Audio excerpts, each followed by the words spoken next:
Some people just want to watch the world burn. A lot of those people blindly hate President Trump so much that they will sink to any depths because they have no real argument. You don't even have to like the president to know that the dude's not a white supremacist. All you need is your sanity.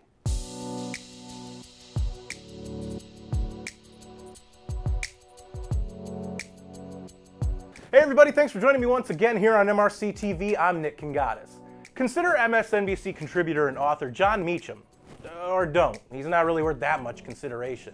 This asshat tried to appeal to the outrage police Tuesday night when he tweeted out a partial quote from former Georgia Governor Clifford Walker at a 1924 Ku Klux Klan convention and, through a very thin veil, used it as a cheap shot towards Trump and, quote, white working class, unquote, Americans.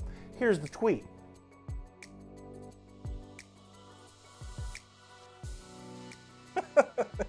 Give me a break, bro.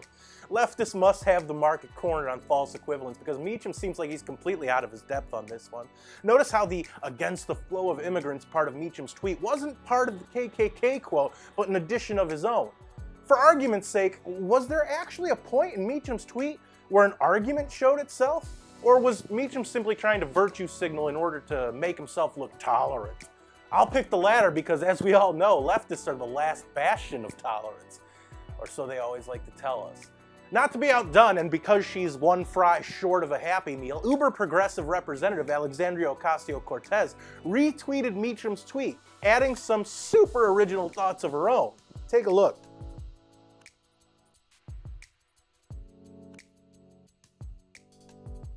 Here's a little tip for you, Alex. You don't have to retype a quote if it's already in the tweet you're retweeting. People can see it. They really can, I swear it. As far as the rest of her retweet, if you really knew your history, the people that always go for ethnic cleansing are socialists and communists. Isn't Ocasio-Cortez a socialist? The difference is that I wouldn't compare Ocasio-Cortez to a Nazi or a member of the KKK because I have a brain in my head. But radical leftists seem to have no problem calling black people white supremacists. I've seen it up close and personal, and all I could do was laugh.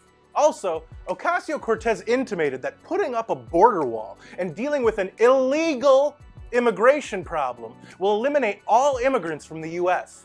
I guess she doesn't care much for legal immigrants because we never hear her fight for them. We never hear Ocasio-Cortez, Meacham, or people like them fight for families of people who were killed by immigrants who illegally entered the country. So if these people don't care about the security of American citizens or legal immigrants, should they be serving in Congress at all?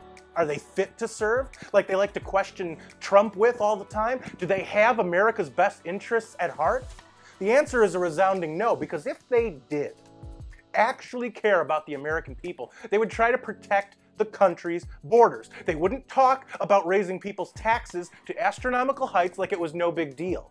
They wouldn't try to make our healthcare system one of the socialist variety. They wouldn't handcuff police officers from doing their jobs and protecting and serving the people. They wouldn't call for open harassment and physical attacks against people that disagree with them. These are bad people, folks.